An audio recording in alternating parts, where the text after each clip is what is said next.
Hi again, everyone. I'm Ollie Matthews. This is the Narcissistic Resistance, and this resistance video is sponsored by contribution from Anonymous. And here's his story. And this was actually supposed to be an audio recording, but it wasn't usable, so I had Anonymous send me his story, and hopefully he'll be able to send the recording another time. Hello, Ollie. Long time no see. I've already sent a donation. Sorry about the recording. The app is garbage, and he had the TV turned up kind of loud, but here's the story. And the recording is Anonymous works in a garage, and I've done stories for Anonymous before, and his issues are with his boss. And so the recording I heard is in the context of a car mechanic's garage. Our blow up was about $4 that came from nowhere. He said I was giving away a fortune when a lady came in needing an alternator, which is $75 and up, and this one is on top. I guess it means the alternator is on top and easier to get to. I was busy, but I charged her battery so she could get her part. She didn't have far to go, but he blows up at me for not thinking to add that onto her bill. $4 for charging the battery. That's crazy. Then he breaks out with a bunch of monotribes talking about, yeah, of course you don't worry about it. All you do is get your fucking self paid. I got an $8,000 property tax bill, and what the fuck? You don't have all that many girlfriends, or are you laying with the men, or all of the above? Wow, I told you about this. I told you that this is what this guy was about. That quitting this job was like going through a divorce. And that this guy had these homosexual tendencies towards you, that he was treating you as an abusive spouse, as an abused spouse. Now, it's been, because Anonymous has sent me several stories about this. They're always work related, and it's about dealing with this boss and how he's been trying to get away from him. And you know, and I told Anonymous that, you know, I have a friend who dealt with the exact same type of thing with a boss who basically ran his entire life like he was a spouse.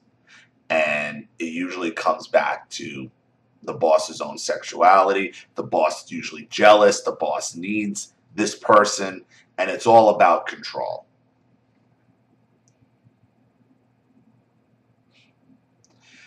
And I said, you're talking, you tell me. He says, no, I asked you.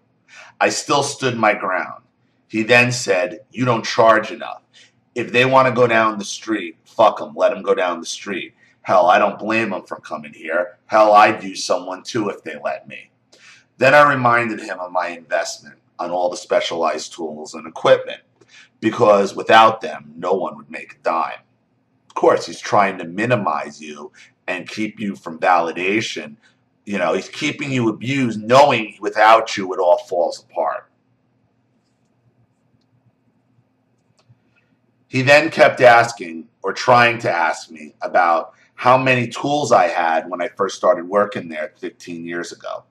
Mind you, I was burglarized of everything, and tried to remind me of how I had to borrow his tools. And you know what? I would question whether he had something to do with burglarizing you. Because if this guy was letting you borrow his tools, it doesn't really sound like his nature. And I would question if he set you up from the beginning, from the beginning, for this employment and all of this.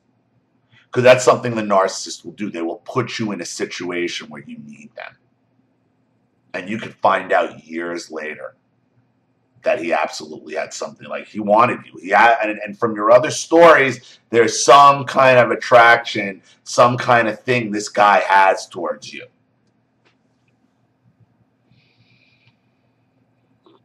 Mind you, I was burglarized of everything, and he tried to remind me of how I had to borrow his tools, and I reminded him that it was only for a second. I wouldn't doubt it if he had anything to do with it. And what the hell does me not charging enough have to do with questioning me about bisexuality? It doesn't. It's meant to throw you off. Now, Anonymous, Anonymous and his boss are both black males. All right, and that comes from, and what I've noticed in black culture is, and your boss picked this up from his mother because he got this. This is something that black mothers will do to their sons, to their husbands, whoever they're with. You know, the second they disagree with them, it goes right to the you faggot, you faggot, you faggot, you faggot. You know, that's just what they've been doing. And that's something I've talked about where in black culture, where these dominant women, the men, emulate the mothers and they learn how to conflict resolve through the mothers. So everything a lot of the times is faggot this, faggot that, faggot, faggot, faggot. And they're getting that directly from their mothers. Directly from their mothers. It's a thing a lot of women do in general when they don't get their way or so they have a problem. They go right at your sexuality like that's supposed to tear you down. But I notice it happens a lot more with black men. That's what it's about. It's a tool that he learned from his mother on how to gain control over this. It's the situation's not necessarily about you, about him or you, or it's about homosexuality. It's about controlling you because without you, you are the business. He knows that. He knows that. That's why, and you were even thinking it yourself. As soon as I saw it, I'm like, this guy had something to do with it. You're thinking if it's in your gut, it's probably true. And you know it because this would be perfect for this guy to set you up for a lifetime of basically indentured servitude and abuse at the hands of this guy. 15 years ago, everything went from one extreme to another, sort of like the old bait and switch. This is also our dynamic. If we are slow for a long period of time, he raises hell. And if we're bursting at the seams, he'll still find something wrong still. That's what they do. You can't win for losing. No matter what. And that's the beauty of narcissism and being, no matter what, you can abuse and you can find something to complain about. No matter what. And this is all about making you feel like you're a piece of garbage and you need him when it's the other way around. When it's definitely the other way around. Anyway, to run a business, you must have highly functional empathy. You must also be impartial at the same time realizing that people can spend their money anywhere they please, but there are some you have to bounce away as well. Also, while we were having our exchange, I wasn't feeling well, like something was trying to shut down my system. But after I stood up to him, I started feeling better, and he got right out of there. He tried to be nice to me afterwards, but screw him all the same. And on my good days, I've been stockpiling equipment. Good for you.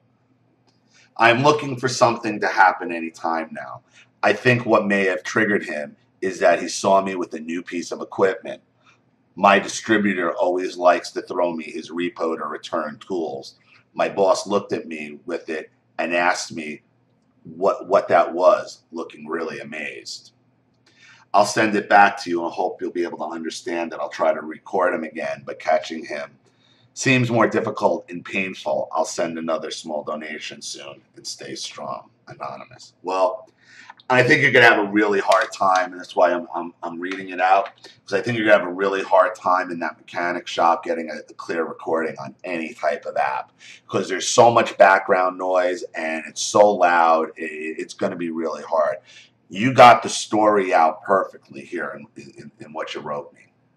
Perfectly. And that's what set him up, set him off. Like, look, like a jealous schoolgirl. Jealous at the girlfriend's new clothes. Or new car. Or new. It's all jealousy. It's like this guy's issues, he's projecting them all on you. He needs you. He's treating you like the wife he's afraid is going to leave him. So he devalues you and he abuses you, trying to keep you there. And it's been working because you had that sick feeling as you stood up to him. But as soon as you did it, you felt better. And he backed off and walked away. But you're right. He'll be back. And you better be prepared to deal with it. So keep doing what you're doing. I know you're planning a way out of there. You know, you have a trade, you have equipment, you know, you have connections. I mean, if your distributor, if you have a good relationship with your distributor, that he's kicking you any repoed or return tools and stuff you can use, that's good. That's a contact. That's a contact your boss is jealous of because he's the owner and he don't have that. Why? Because he's a fucking narcissistic asshole. A distributor wants to get their parts out. They want to get their tools out so other people can see them and buy them. He's giving them to you, not to him. That should tell you something about yourself. That should tell you something about your relationship, how other people see your relationship in him. You're on top, not him. All this is to keep you from leaving. And he knows it. All of it. And I wouldn't be surprised if he's the one who was responsible 15 years ago for ripping you off. Wouldn't be the first time. The narcissist will set you up to need them. Never forget that. So thank you for your contribution. Sorry the audio didn't work. I hope you're happy with this, and I hope it helps. Thank you to everybody watching. Please leave any opinions or advice in the comment section below. And again, if you want your story read on the channel, you have a topic you'd like me to cover, a narcissist you'd like to expose, or you'd like to set up a Skype chat, have a private phone call, private video made, Facebook chat, or you'd like to sponsor a video for someone else who can't afford one, or you'd just like to sponsor the channel in general for equipment or whatever else, whatever else, you know what to do with the PayPal and email links in the description box. And if you're still unclear, the instructional video link pops up at the end of this video to walk you through all that. Please like and share this video wherever you can. Subscribe to my channel if you haven't. And be sure to click the subscription bell to be notified of all my video uploads. I'm Ollie Matthews. This has been The Narcissistic Resistance. Take care, everybody.